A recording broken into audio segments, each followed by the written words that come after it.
So మీరు already సక్సెస్ఫుల్గా ఒక సోషల్ మీడియా ప్లాట్ఫామ్ బిల్డ్ చేసిండ్రు. సో మీ ఎక్స్పీరియన్సెస్ షేర్ చేయండి. ఇండియాలో ఒక అప్లికేషన్ బిల్డ్ చేయడం, ఈవెన్ ఒక కంపెనీ పెట్టడం, ఎస్పెషల్లీ స్టార్టప్ కంపెనీ ఏ బ్యాక్గ్రౌండ్ లేకుండా చేయడం అన్నది కొంచెం ఛాలెంజెస్ ఎక్కువ. కానీ ఆ రోజు ఫేస్బుక్ గురించి ఒక ఆర్టికల్ చదివాను. ఆ రోజు ఆ మినిట్ ఏమనుకోండి నాకు తెలియదు, కానీ సెకండ్ మనం ఎందుకు ఇలాంటిది బిల్డ్ చేయకూడదు అని అనిపించింది నాకు. అలా మా ఫాదర్ ఒక 30,000 నా చేతిలో పెట్టి హైదరాబాద్ పంపించి, యాక్చువల్గా అమెరికన్ కంపెనీస్ ఏమో వెరీ సక్సెస్ఫుల్ అవుతున్నాయి, బట్ మన ఇండియా నుంచి వచ్చేసరికి లైక్ మెయిన్ హిండ్రెన్స్ ఏంటి ఒకటి ఇట్లాంటి ప్లాట్ఫామ్ బిల్డ్ చేయాలంటే? ఇండియాలో ఉన్న ప్రాబ్లం ఏంటంటే సర్వీస్ ఇవ్వడానికి రెడీగా ఉంటాం కానీ మన ఓన్ ప్లాట్ఫామ్ బిల్డ్ చేసుకుని రెడీగా ఉంటాం. సోషల్ మీడియా నెట్వర్కింగ్ ప్లాట్ఫామ్స్ వీటి విషయంలోనే మనము ఫెయిల్ అవుతున్నాం. ఫర్ ఎగ్జాంపుల్ కూ తీసుకున్నాం అనుకోండి, యూజర్ ఇంటర్ఫేస్ వరస్ట్ అన్నమాట. అంటే ఎవరికి కూడా ఈ ఐడియా రావట్లేదా అంటే మనం కొంచెం యూనిక్గా ఉండాలని? ప్రజెంట్ ఉన్న ఇంజనీరింగ్ స్టూడెంట్స్ నేను అందరికీ చెప్తాను, ఓపెన్గా చెప్తాను, ఛాలెంజ్ అనమాట.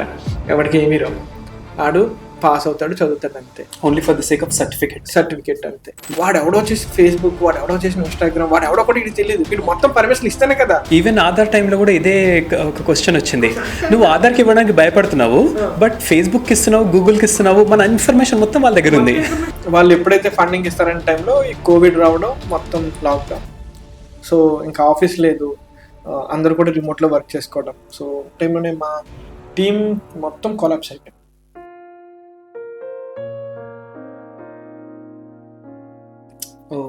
ఆయన ఏం చేశాడు, రేపే రిలీజ్ మార్కెట్ పెట్టేసాం. ప్లే స్టోర్కి యాక్సెప్ట్ అయిపోయింది, 2-3 times రిజెక్ట్ చేసిన తర్వాత ఫైనల్గా యాక్సెప్ట్ అయింది. సో ప్లే స్టోర్లో యాప్ అవైలబుల్ ఉందని చెప్పేసి మేము పబ్లిసిటీ చేసేసుకున్నాం రేపు నుంచే. ఈ లోపు యాప్ పనిచేయడం మానేసింది అనమాట. అరే 50,000 పూజ చేశాను, నీకు అకౌంట్లో వేస్తాను, నేను ఇప్పుడు ఫోన్పే చేసేస్తాను, నీకు చేసారా? అరే ఏం లేదురా, మొత్తం డౌన్, యాప్ కూడా ప్లే స్టోర్లో లేదు, నువ్వు ఆ డబ్బులు వేస్ట్ అంటే, అరే నేను నువ్వు సక్సెస్ చూసి పెడతాను అనలేదు, నాకు నీ మీద నమ్మకం, నువ్వు ఏదో చేయగలవు, నేను నీకు వేసేస్తున్నాను అని చెప్పి 25,000 ఒకసారి ఫోన్పే కూడా చెయ్యి మామ, నువ్వు చేస్తావు. ఫండింగ్ విషయం ఎట్లా వర్కౌట్ చేస్తున్నారు?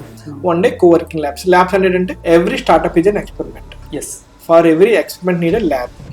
So one day coworking labs providing the labs for your startup. With in 1 yearలో ఇంకో ఫ్లోర్ తీసుకున్నాం, అది 100 seater కెపాసిటీ. గ్రేట్. ఓకే, తర్వాత ఇంకో ఫ్లోర్, తర్వాత ఇంకో ఫ్లోర్, అలా 4 floors ఆఫీస్. మంచి టర్న్ ఓవర్ తిప్పుతున్నాం రియలీ. ఓకే, సో ఇదంతా కూడా నా ఫ్రెండ్ చేసింది, వాడు ఇచ్చిన 50,000 మర్చిపోకూడదు.